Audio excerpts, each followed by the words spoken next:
You are building your consistency on motivation. And motivation is not a foundation, it is a feeling. Feelings come and feelings go, just like that truck. Motivation comes and goes, which means anything you build on top of it is only going to last as long as the feeling does.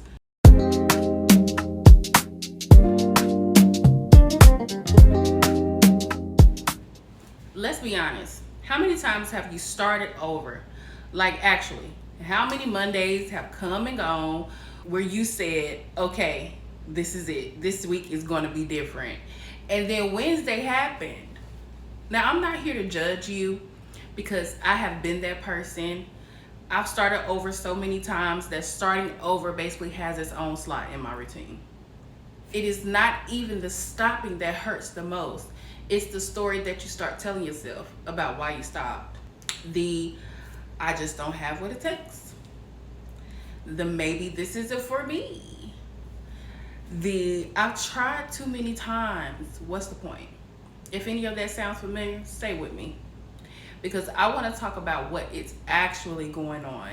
In this video, I'm going to break down the real reason the cycle keeps happening, not the surface stuff, but what is actually underneath it all. This is going to be real. It's going to be practical. And honestly, I think it's going to hit. So let's talk about the cycle, because there's a very specific pattern that keeps showing up, and I want you to recognize it as I say it. You get inspired. It could be a video, could be a moment in the mirror, it could be some jeans fitting right. Whatever it is, something flips and you're ready. You clean out your kitchen, you look up workouts, you're telling people, I am doing this for real this time. And for a little while, it actually is working. You feel good, you're moving, you're making better choices. Life is beautiful. And then life shows up. It could be stress, it could be a long week at work, it could be that you went out to eat once and somehow that turned into a 4-day of not caring, just the whole week. You know how it goes. And then you stop. And you don't just stop, you start feeling guilty about stopping. And it's because you feel guilty, you avoid it. And because you're avoiding it, you feel worse. And somewhere in that spiral, you decide you need to wait for the right time to start again. Which, by the way, always seems to be a Monday. Next Monday. Or the Monday after that. Here's what I want you to understand. The cycle is not proof that you're weak or lazy or inconsistent by that nature. That cycle is a sign that something in the foundation is off. And once you understand what it is, the whole thing starts to make a lot more sense. So let me walk you through the 3 things I believe are really driving it, because once you see them, you cannot unsee them. Reason number 1, you are building your consistency on motivation. And motivation is not a foundation. It is a feeling. Feelings come and feelings go, just like that truck. Motivation comes and goes, which means anything you build on top of it is only going to last as long as the feeling does. Think about it this way. When you are motivated, working out, it feels good. Eating better feels easy. You want to do it. You doing it. But when life gets hard, when you are tired, when you're stressed, motivation leaves the building. And if motivation was the only thing holding your habits together, they go with it. What actually keeps people consistent is not how they feel about doing it. It's how they decide that they are. There's a big difference between I'm trying to get healthy and I'm someone who takes care of herself. One depends on how you feel today. The other is just who you are, even on the hard day. So here's what I want you to try.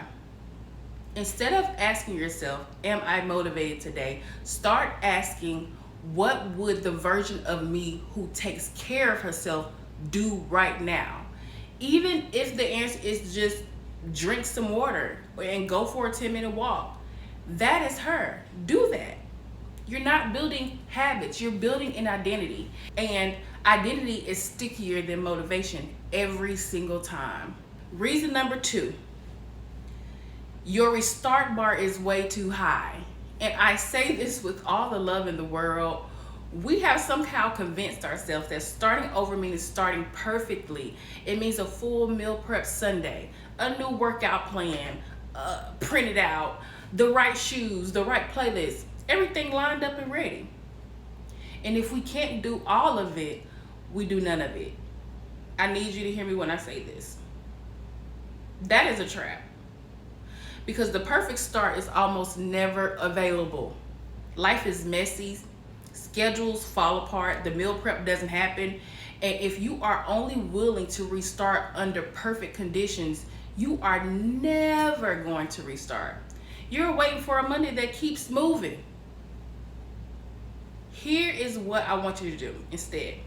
Make your standards so small that there is no excuse not to do it. Not as a cop-out, as a strategy. 10 minutes of movement count. One good meal counts. Choosing water instead of a second soda counts. Going to bed 30 minutes earlier counts. None of those things feel like the plan, but they are all the plan.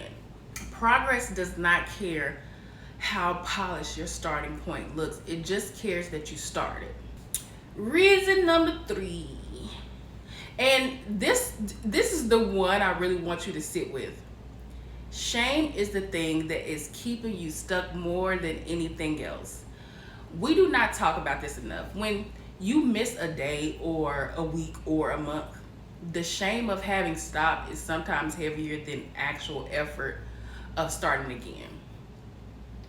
And shame does not motivate people. Shame makes people hide. I want to offer you a different way to look at it. A setback is not a character flaw. It's not evidence that you cannot do this. It is just a missed appointment. And what do you do when you miss an appointment? You reschedule. You don't cancel your whole life. The comeback is not dramatic. The comeback is quiet. It is just choosing again, even if it has been a week, even if it has been 3 months. Even if you started over and over so many times, you've lost count. You choose again. That is it. That is the whole move. Give yourself permission to not be perfect and still be in it. Give yourself permission to show up at 60% and call it a win. Give yourself permission to keep going. Imperfectly, inconsistently sometimes, but going. Because here's the truth. The person who keeps getting back up, even slowly, even messily, that person wins every time. Okay, so I want to leave you with 3 practical shifts that I actually use and that have made a difference. Not a theory, real stuff.